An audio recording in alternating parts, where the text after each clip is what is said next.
Dr. Doug Rockey is a U.S. Army Health Physicist and Nuclear Medical Sciences Officer. Dr. Rockey has expertise in nuclear, biological, and chemical warfare operations, microwave radiation, emergency response, decontamination, and battlefield cleanup. We were the super garbage men. We had to clean up the messes. We had to identify the messes. We had to collect all the garbage. We had to provide the on-site medical care. It's a lot. All the Iraqi equipment, a lot of U.S. equipment, contains radiological components. When that equipment was blowing up, the radiological materials were released into the environment, exposing and contaminating. And then to top it all off, we used uranium munitions, known as depleted uranium. They've been used back in 1973 by the Israelis against the Egyptians, but during Gulf War I, Desert Shield and Desert Storm, we took it to a totally new level. The use of radioactive materials on the battlefield. Deliberately taken tons and tons, actually over 350 tons of solid radioactive materials, and dispersed it across Kuwait, Saudi Arabia, and Iraq. Taking our radioactive waste and throw it in somebody else's backyard.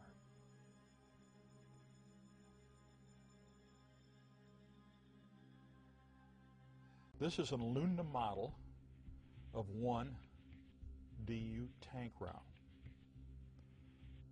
This round would be fired by an Abrams tank.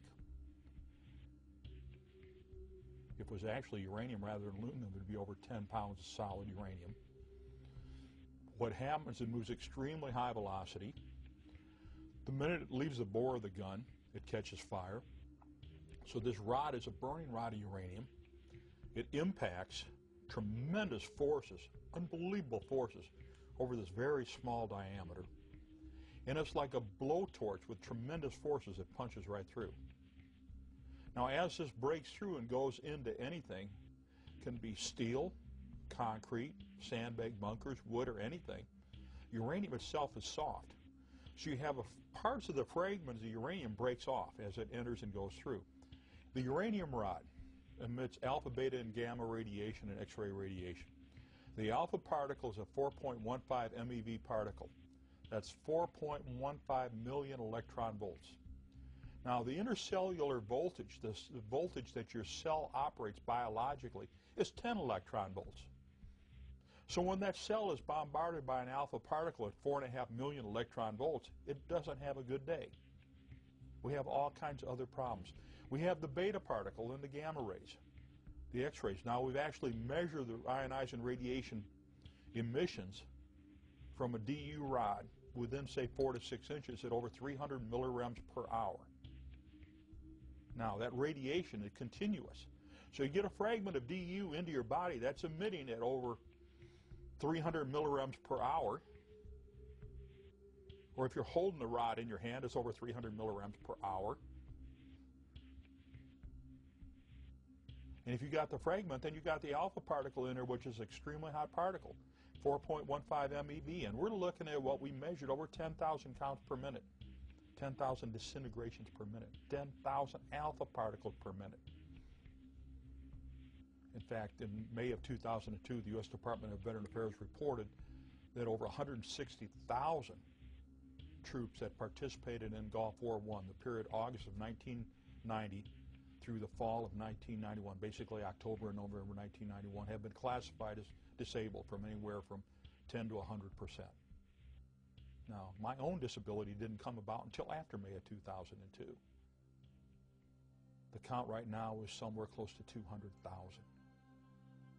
When we look at all the troops that have gone into the Persian Gulf region between August of 1990 in May of 2002, when the last formal report was written, the U.S. Department of Veteran Affairs formally acknowledges over 221,000 individuals are labeled as permanently disabled, and over 10,000 are deceased that had service connection disabilities.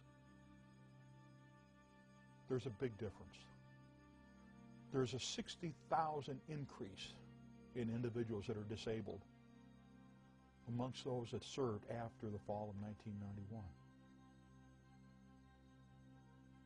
that disability is only due to residual exposures and immunizations that were continued to be given, because there was no active combat.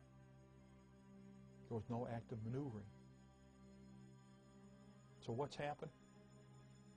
Well, what happened prior to Gulf War I is pre-deployment health physical assessments were not given. And at the completion of Gulf War I, post-deployment health physical assessments were not given, even though we specifically requested it. In my own case, when I came back to get released after completing special projects, I said I was exposed to these. We need to do these tests. And they refused to do them. I've been a staff scientist at 2 nuclear weapons laboratories, 5 years at the Lawrence Berkeley Lab, where the Manhattan Project started, and 2 years at the Lawrence Livermore Lab. Lorraine Murray is an independent scientist who specializes in radiation issues. Her degrees include BS in geology, master's degree in Near Eastern Studies, and has pursued doctoral studies in geosciences at the University of California, Davis.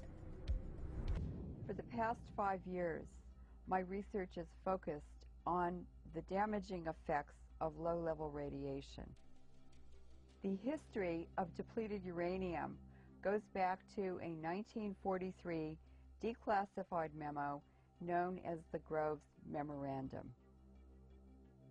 In this memo, depleted uranium is recommended for development as a poison gas warfare weapon.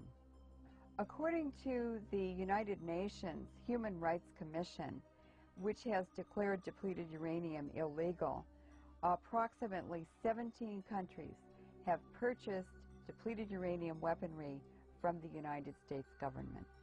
In December of 1992, the director of the United States Army Environmental Policy Institute was ordered to figure out ways to reduce the toxicity of uranium emissions by Assistant Secretary of the Army Walker. In 1995, the director of AEPI told the Secretary of the Army, we can't reduce the toxicity. It's not possible. The United States Army Common Task Training states very specifically uranium contamination will make food and water unusable. And yet we use it in combat all over the place. That's why the United Nations Subcommission on Human Rights had ruled that uranium munitions were an illegal weapon, because they're indiscriminate. They can't be cleaned up, and they last for eternity. The amount of depleted uranium used in the first Gulf War in 1991 is approximately 340 tons, and this was admitted by the U.S. government. In Yugoslavia, Lord Robertson, who was the head of NATO in 1998, admitted in the public media that the United States had used depleted uranium warheads in every missile used in that invasion. It's estimated that at least 1,000 tons of depleted uranium was used in Afghanistan in 2001, and approximately 2,400 tons were used in Iraq in 2003. The United Nations Subcommission on Human Rights, because of the fact that uranium contamination makes food and water unusable, has a permanent effect and can't be cleaned up, and affects not only combatants but non-combatants. It's been ruled an illegal weapon. It was years ago. That's common sense. We all know that the United States falsely accused Iraq of possessing weapons of mass destruction in 2003. In fact, the United States invaded Iraq and used weapons of mass destruction against the Iraqis. Depleted uranium has a half-life of 4.5 billion years. If we had a pound of depleted uranium now, in 4.5 billion years, there would only be half a pound left. This means that the Middle East and Central Asia and Yugoslavia are contaminated forever.